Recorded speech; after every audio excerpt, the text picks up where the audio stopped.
Bon matin, Jean Québec, bon après-midi. Un peu allô la France. Bienvenue à cette chronique. Alors, c'est maintenant l'heure de la chronique entrepreneur proactif et j'ai le plaisir d'accueillir Madame Martine Gagné, présidente d'Acora Ressources d'affaires, partenaire du projet entrepreneur proactif. Bon matin, Martine. Bonjour Mario, comment vas-tu? Ben, ça va très bien. Tu nous présentes aujourd'hui une autre excellente chronique et aujourd'hui, on va parler de l'ADN d'entrepreneur clair et gagnant dans ses projets. Quelle belle chronique en vue. Oui, oui, effectivement, euh, parce que il y a des caractéristiques différentes entre un entrepreneur qui réussit puis un autre qui va échouer. Alors, on s'interroge des fois est-ce qu'il y a un ADN différent? Puis je vais vous partager donc quelques études qui existent sur l'entrepreneuriat, puis mon expérience et le cocktail de tout ça avec quelques conseils qui peuvent vous être très précieux avant de vous lancer en affaires ou d'entreprendre donc votre entreprise. Et quand on parle d'ADN, on va aller avec l'échec. C'est quoi l'échec, Marc? C'est une d'abord l'échec, on peut l'expliquer avec une formule simple. P égale E plus R. P c'est le projet, E ce sont les excuses et R c'est le résultat. Je Projet prends, je égale prends un excuse. exemple simple. Euh, Plus les excuses sont grandes et moins les résultats sont présents. Donc, l'idée, c'est de faire tendre le projet vers les résultats et d'avoir le moins d'excuses possible. Je peux Effectivement. prendre un exemple. Je peux prendre un exemple. Hein. Ah, si j'avais X, Y ou Z, je serais X, Y ou autre chose. Ça fonctionne pas. Il faut diminuer les excuses et aller vers le résultat.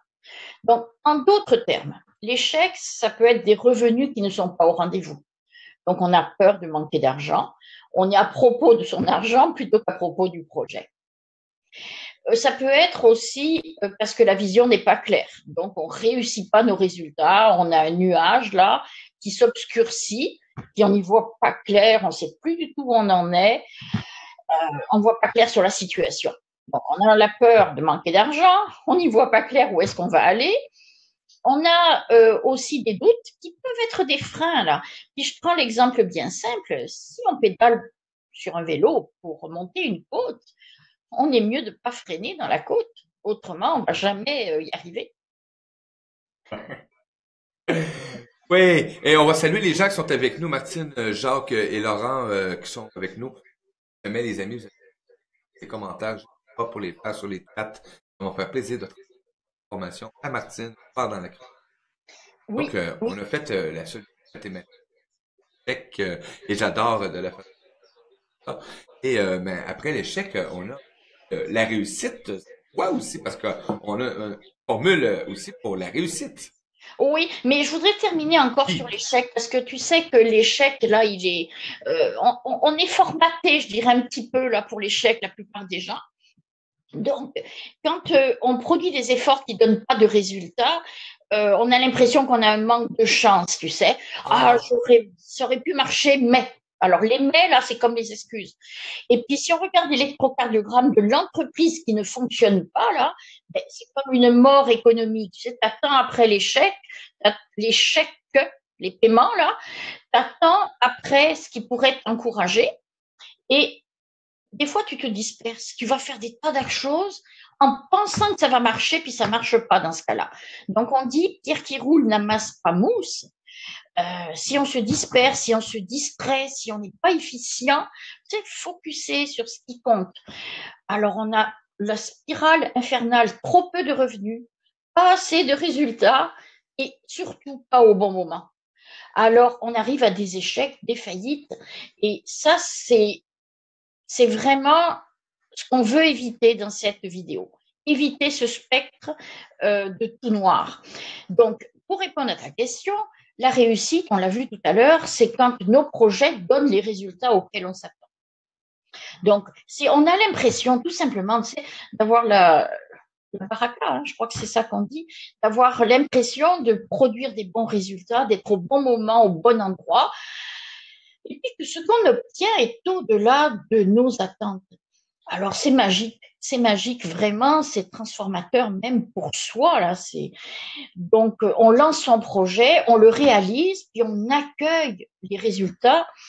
Et il faut voir grand pour avoir du succès. Grand pour que soi-même on puisse accueillir tous les impacts positifs du succès. Parce qu'un succès, ça nous dépasse, c'est au-delà de notre propre personne. Donc, dans le succès, il y a une question de temps, de rythme, de déroulement des projets, de pérenniser les avancées pour pouvoir avoir le bon rythme, être avec des résultats qui rentrent de façon fluide. Il faut être capable soi-même. On a vu au début que le développement personnel est important pour l'entrepreneur et il faut qu'il puisse se préparer pour l'abondance financière, l'abondance relationnelle, l'abondance au niveau des solutions opérationnelles aussi. Donc, on va jouer sur la personne. Et puis, on va focuser sur l'essentiel, sur ce qui va nous permettre d'être reconnus, pouvoir être avec le sourire. Donc, il y a une question de momentum et une question aussi de sagesse par rapport aux résultats qu'on obtient. Est-ce que ça semble clair? Oui, ça semble clair et je vais saluer Christian Rock. Oui, c'est très clair. Et j'ai aimé aussi quand, juste avant, avant de passer à la réussite, quand tu es arrivé à Pierre qui roule, n'amasse pas mouche, j'ai beaucoup apprécié parce que j'ai vécu ça.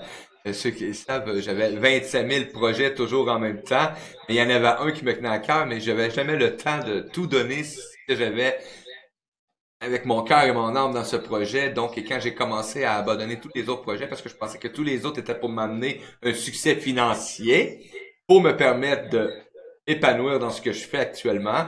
Et c'était le contraire. C'était des échecs par-dessus échecs jusqu'à temps que, à un moment donné, j'ai failli tout abandonner.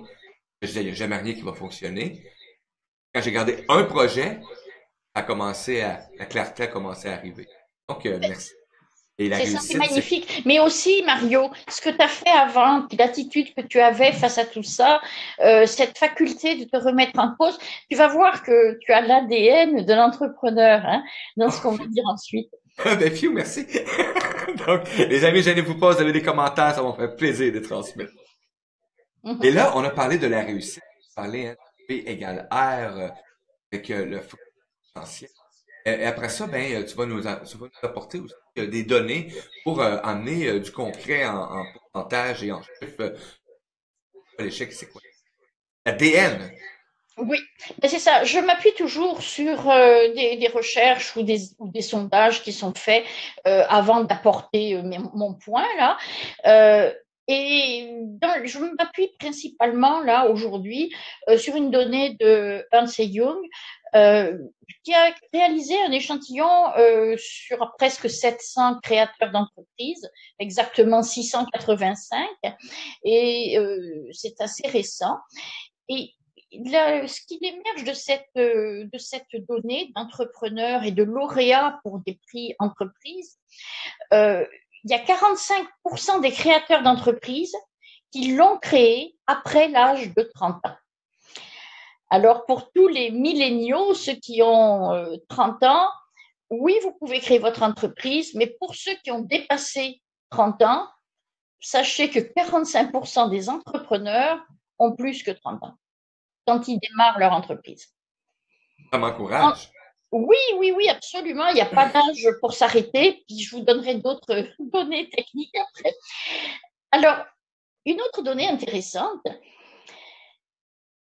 la plupart des entrepreneurs, 60% d'entre eux, ont eu une expérience de salarié avant. Donc, ils sont allés se former dans l'entreprise.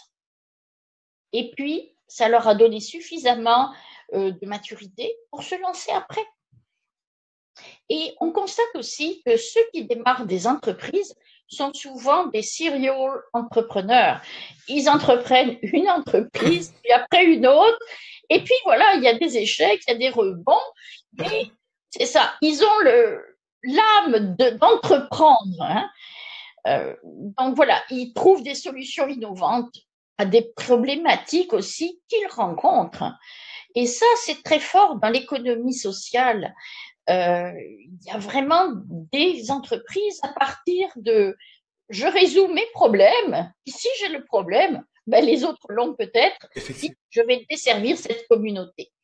Donc c'est vraiment le fun à penser que on peut après 30 ans, puis oui, si on est salarié, on peut encore se donner une deuxième chance de faire autre chose de notre vie, avec bien sûr plus de liberté. Et puis, si on a une entreprise, on n'est pas lié à cette entreprise uniquement. On peut aussi la vendre, on peut en faire autre chose et on peut en démarrer une autre. J'ai aimé, on sur des serial entrepreneurs. J'ai aimé le terme. Je suis parti à rire parce que oui, effectivement, je me voyais depuis quelques années. Oh mon Dieu Seigneur, que j'en ai mis sur papier. Oser trouver des solutions innovantes, c'est vraiment extraordinaire. Martine. Et avec les chroniqueurs, j'ai ce plaisir-là d'emmener des solutions pour la diffusion et la mise en place. C'est vraiment l'ADN des entrepreneurs, Martine. Comment est-ce qu'on peut aller? Est-ce qu'on se fait shooter à un moment donné? Que tout le monde peut devenir entrepreneur ou quelque part c'est quelque chose qui ça demande vraiment une parcelle d'ADN justement. Mais justement, je vais te demander, toi, si je te pose la question, qu'est-ce qui détermine l'ADN de l'entrepreneur? Qu'est-ce que tu me réponds en premier? Ben moi je dirais la ténacité, ma tête de cochon, je sais pas. Mais Et voilà. le désir aussi d'avoir une certaine liberté, parce que pour moi être entrepreneur, ça m'offre une certaine liberté, des choix aussi à prendre, à faire. Donc ça C'est m'amène ça. aussi à m'engager, C'est ça. moi envers moi et automatiquement envers les autres aussi, parce que je voulais emmener quelque chose justement dans des solutions que ben, si j'amène quelque chose en place, que je mette de quoi en place, une mise en marché, ben j'aimerais que ça serve pas juste à Mario, que ça puisse servir à d'autres personnes qui ont l'intention ou qui vont faire comme ah ben je vais l'utiliser cette société-là, ce service-là, parce que quelque part ça m'amène un avantage ou une mise en place qui est efficace. Donc c'est sur ça que je travaille maintenant. C'est à peu Ah près ben, ça c'est pour super. moi. C'est super, c'est génial. Tu es visionnaire, tu es passionné, tu es innovant. Ouais. Puis tu recherches l'autonomie, la persévérance, tu as de la résilience pour poursuivre tes projets, tu lâches pas ton morceau là. Tu es responsable pour causer ce que tu veux qui arrive, tu blâmes pas les autres, tu agis toujours avec des solutions de rechange, tu as une capacité à résoudre tes problèmes en solution, tu as du courage pour le faire. Si tu as, toi, ça, c'est l'ADN des entrepreneurs. Et puis, je voudrais prendre un exemple, le patron d'Alibaba, qui est l'équivalent d'Amazon, Oui, effectivement. et Jack, J-A-C-K, Ma, M-A. Alors, cherchez D'accord. sur Internet, regardez ses vidéos, c'est extraordinaire. Moi, je le trouve génial. Il est simple et il a eu des échecs, mais comme pas possible. Tu sais. Genre, il y a une sélection, on en prend 20, lui, il arrive, il est le 21e. Alors, bon, c'est ça. Tu sais, il s'est fait refermer la porte, mais combien de fois dans sa vie il n'a pas lâché. Puis quand tu penses que maintenant, alors que tout le monde pensait qu'il avait des idées stupides, là, il est arrivé à être un super, super patron qui est vraiment cool, qui pense même euh, pour demain avec l'intelligence artificielle. Enfin, donc, moi, là, j'aime ce type d'entrepreneur simple, sage, qui persévère, qui, il n'est pas fou du tout, mais les autres le croient fou, là, si tu veux, Effectivement. sauf qu'il a compris des choses que d'autres n'ont pas compris. Hein. Alors, je vous encourage à regarder l'histoire de Jack Ma, Et je M-A. vais et je vais vous envoyer un lien sur la diffusion dans la salle de discussion de Jack Ma, qui est né le 10 septembre 64, donc il a 53 ans. Et juste pour vous donner une petite idée, selon Forbes Magazine, il a une fortune personnelle de 38,5 milliards de dollars pour quelqu'un qui a été rejeté par ses idées. Oui, mais il n'est pas à propos de ton argent, il est toujours à Non, propos de rendre service aux gens. effectivement. C'est ça, il n'est pas à propos de lui, il est à Non, propos des autres. Il a compris la clé du succès. effectivement. Ok, je vais partager un beau lien justement sur son histoire qui vient du web. Je vais le mettre dans vraiment. Alors, merci de nous faire découvrir ces individus et en même temps par la chronique. Merci, merci à toi de partager ce lien. Exactement. Ah! Et là, on a parlé de l'ADN et qu'est-ce que tu pourrais nous amener comme euh, pose comme question et avoir des conseils aussi pour chercher justement voir si on a cette fibre d'entrepreneur. Oui, mais je vais répondre à des questions là, tu sais, que chacun se pose. En début de création d'entreprise, on se dit, est-ce que j'ai les qualités pour entreprendre? On peut, on va parler après ça des points qu'on peut améliorer si on n'a pas toutes les qualités. Puis du chemin qu'on peut entreprendre ou du cheminement qu'on peut entreprendre. Et puis, je vous donnerai 3 conseils, comme d'habitude. Et puis, j'espère que cette conversation vous renforcera dans votre projet d'entreprendre. Alors, les qualités pour entreprendre, on peut d'abord faire des tests en ligne. Il y a tout plein de profils d'entrepreneurs. Vous cherchez dans l'URL profil entrepreneur, test à faire, puis vous allez voir. Donc, souvent, pour être entrepreneur, ça prend d'avoir des antécédents, de préférence une famille, là, où les parents ont été auto-entrepreneurs, ou ils ont eu l'habitude d'avoir cette culture de se débrouiller, de trouver des solutions, puis de travailler fort, hein, je dirais ça. Ça prend aussi des motivations. Tu l'as dit tout à l'heure, tu es motivé, toi, par ton entreprise, il faut avoir le souhait de se réaliser, de se donner pour dire, je suis fier de ce que j'ai fait. Puis il faut avoir ce souhait aussi d'aller jusqu'à la réussite. Donc la réussite fait partie des motivations. Pour certains, surtout pour les hommes, c'est d'avoir du pouvoir. Pour les femmes, moi, je dirais, c'est pour moi, là, plus que le pouvoir, c'est d'être utile et d'être socialement, de rendre des services aux autres. Il faut vouloir avoir le contrôle sur les défis. Il y a une difficulté, mais je vais être capable d'y arriver par mes facultés. Il faut avoir de l'ambition. Je dis souvent, on envoie son chapeau plus loin, puis ensuite on va le chercher.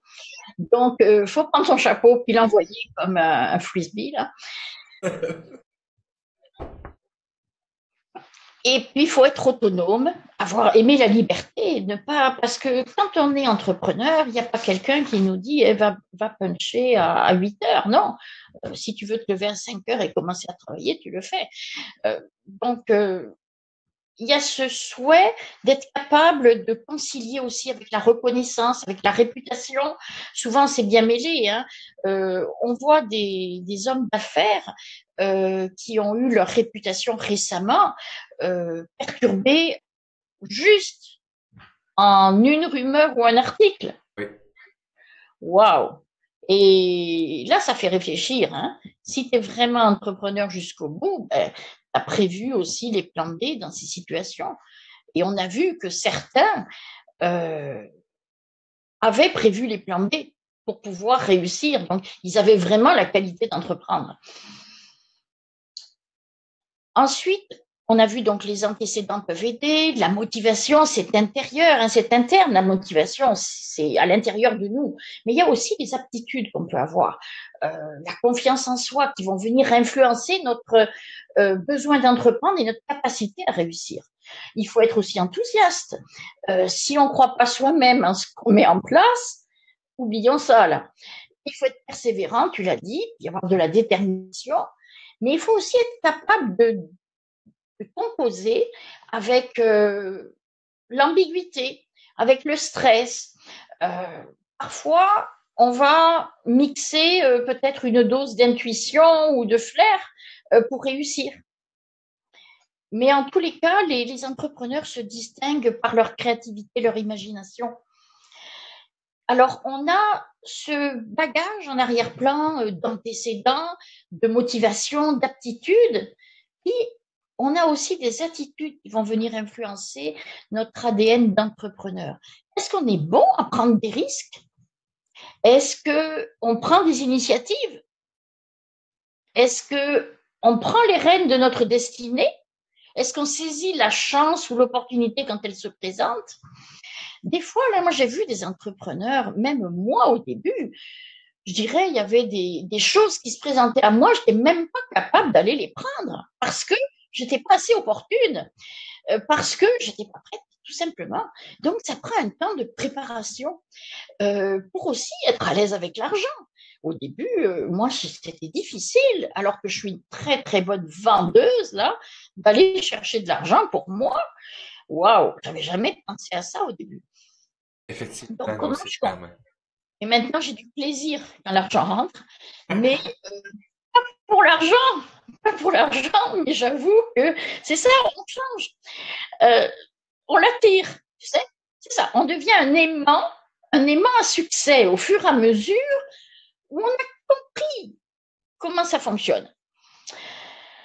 Alors, nos comportements, nos comportements là, vont amener soit l'intention d'entreprendre, donc en fonction de nos antécédents, de notre famille, parce qu'on aura on aura vu des réflexes, mais on peut aussi l'apprendre autrement.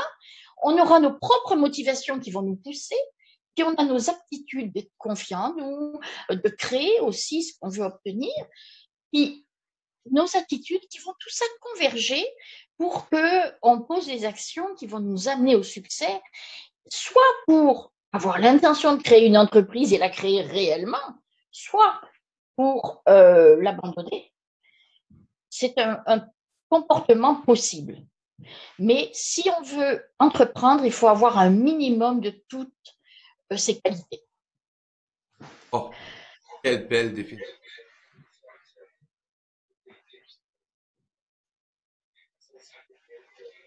des points.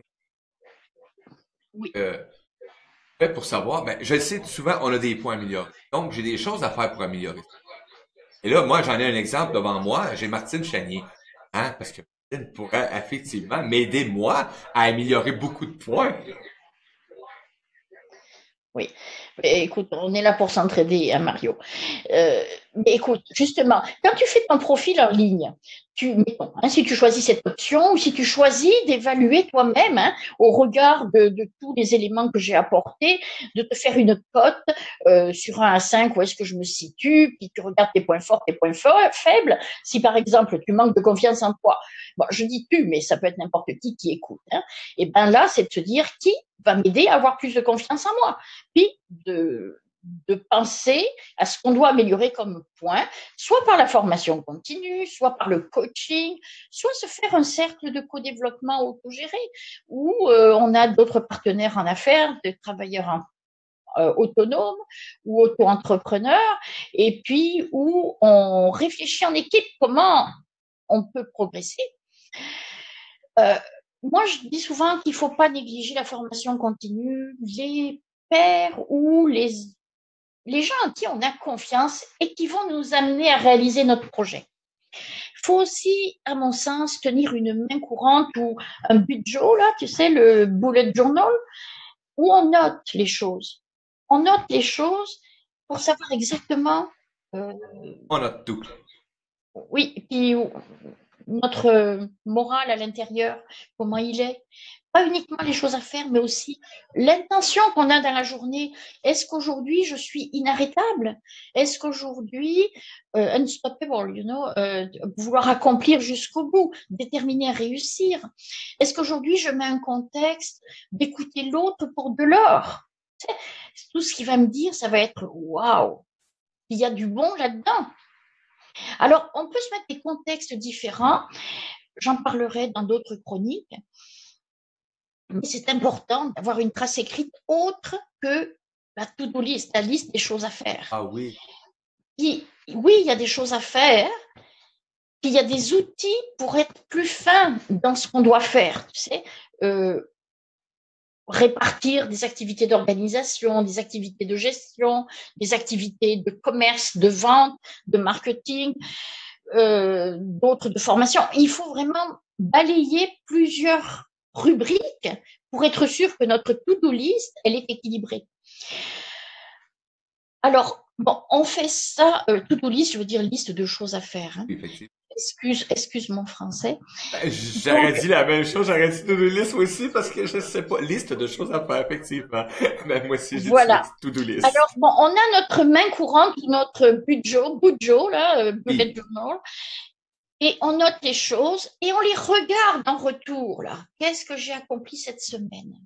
Est-ce que mon objectif initial est rempli? Est-ce que je m'aligne vers ce que je voulais faire ou est-ce que j'ai pris des distractions?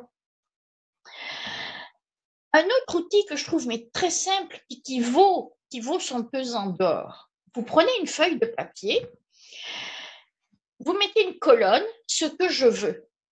Alors, ce que je veux faire, ce que je veux accomplir, ce que je veux obtenir, c'est qu'est-ce que j'ai envie pour ce mois-ci, ou pour cette année, ou pour cette semaine.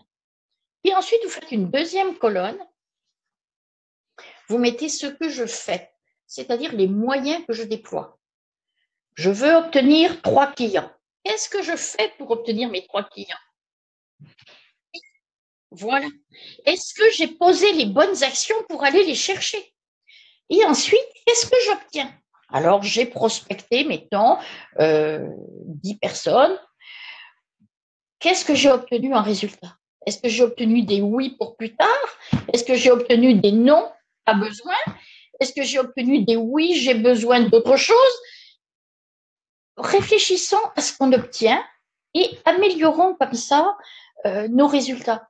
Donc, dans les points améliorés, regarder son profil pour bien se connaître, tenir toujours une chronologie de ce qu'on fait et pour pas perdre le cap. C'est notre boussole. Hein. Et puis, ce tableau à 3 colonnes, ce que je veux, ce que je fais, ce que j'obtiens, ben ça, là, ça se fait facilement sur Excel ou à la mitaine, à la main. Puis, c'est le minimum prérequis pour avancer. Je- Alors, écoute, je vais me faire des belles feuilles avec ce que je fais, ce que j'obtiens. Parce qu'effectivement, ce que je veux, des fois, c'est facile à écrire. Hein, c'est toujours plus facile à écrire ce qu'on veut. Mais ce que je fais, et là, je suis en train de prendre conscience. Là, je réalise que ce qu'avant, je faisais pas pour avoir ce que je voulais. Aujourd'hui, ben, je mets en place un peu plus des choses pour, justement, moi, je fais des choses pour apporter. Et là, ben, ce que j'obtiens, les résultats, là, sont extraordinaires de plus en plus. Et c'est ça, moi, de rester dans cette ambiance-là. Et je vais me le noter, hein. Je vais me faire photocopier des feuilles pour ce que je veux, ce que je fais, ce que j'obtiens. Oui, évidemment que l'heure tourne, c'est ce que je vois là. Pour le cheminement qu'on veut entreprendre, savoir d'où on part et où on veut aller, on peut regarder sa vie par tranche de 15 à 20 ans, par exemple. On regarde le cycle d'enfance et des études, ensuite la vie professionnelle, la vie familiale, puis dans mon cas, moi, je sais qu'il y a une période après où j'ai immigré au Canada, où j'ai repris mes études et ma vie entrepreneuriale. Donc, je rentre dans la case des plus que 30 ans qui se sont lancés en affaires.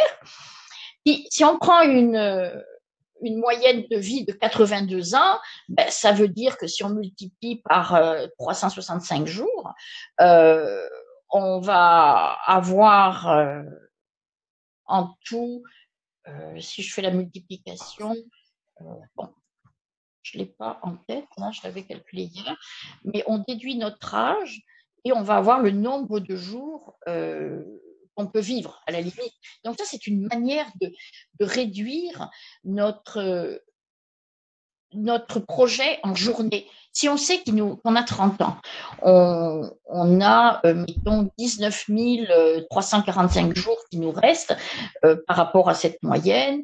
Donc là, on se dit 19 000 jours, c'est beaucoup, c'est presque 20 000. Donc, on se donne du temps pour y arriver. C'est le On fun. va se noter des jalons, se dire, bon, ben, dans les 30 prochains jours, voilà ce que je veux faire. Dans les 45, voilà ce que je veux faire. Et on se réalise notre plan de vie. Il faut se souvenir qu'entreprendre, c'est pas un voyage, c'est plus un voyage. C'est ça, c'est plus un voyage où on se promène qu'une destination. Donc, il faut avoir du plaisir à voyager, il faut avoir du plaisir à rencontrer l'inconnu. Et il faut se dire que tout ce qu'on apprend nous amène ailleurs. Ah, Martine, en fil. C'était très excellent, c'est très excellent. Est-ce que tu peux nous amener trois conseils importants, comment avoir ça? fibre d'entrepreneur clair et gagnant? Ben, si on doit s'arrêter tout court, je vais te dire, faut se protéger, rêver, s'entourer et se partager. On se Ouais. protège, on se protège, et il faut se dire que personne ne peut nous dire quelque chose de négatif au-delà de la place qu'on lui donne. Donc, on ne se laisse pas défaire par les autres. Puis, si on a un échec, on se protège pour rester le plus grand propulseur de soi-même. D'accord? Je Ah, vais le dire comme ça. effectivement. Voilà. Ensuite, on rêve. Pour réaliser ce qu'on veut, il faut y penser, il faut le vouloir de façon vivide, de façon éclatante, de façon là où ça vient nous chercher dans nos tripes. Et puis, on ne réussit pas tout seul sans se partager, tu le sais très bien. Donc, c'est comment on se partage, comment on part de nous, de notre problématique ou de nos projets pour faire partager ça avec d'autres qui vont rentrer dans notre cercle de relations, notre cercle de partenaires, de parties prenantes, notre cercle de clients. Souvent, les clients sont des personnes qu'on apprécie beaucoup, pas pour leur argent, mais en tant que personne. Donc, c'est ça. Ça ne prend pas de rester seul dans sa shop, hein, comme on dit ici au Québec, mais il faut avoir son réseau. Avoir un réseau. Et un beau réseau, seul avec tout ce qui peut nous entourer quand on est en se protéger, rêver, s'entourer, se partager. Et vous pouvez suivre la chronique Entrepreneur Proactif, la page Facebook Entrepreneur Pro. Vous pouvez aller aussi sur le profil Inkin.com in Agora. Donc vous avez les liens actuels. Et le blog aussi professionnel de Martine sur agoraressources.com blog. Ça va être merveilleux. Et la prochaine émission, la prochaine chronique, Martine, on va parler de 5 erreurs. Là, 5 erreurs à ne pas commettre. Je m'en ai dit 5 erreurs à commettre. Non, à ne pas commettre. Donc, C'est ça. C'est ça. Ben, je vais réfléchir à ce que je peux vous dire d'intéressant. Hein. Je veux toujours que ce soit des chroniques inédites. Donc, je réfléchis hein, euh, à ce qui peut vous intéresser. Si vous avez des idées ou des doutes, communiquez-nous-les et on va les intégrer dans notre réflexion. Parce que ce programme, c'est une grande conversation entre nous, entre vous, créateurs d'entreprise, et nous qui avons peut-être une longueur d'avance. extraordinaire. Martine Chanier, merci beaucoup.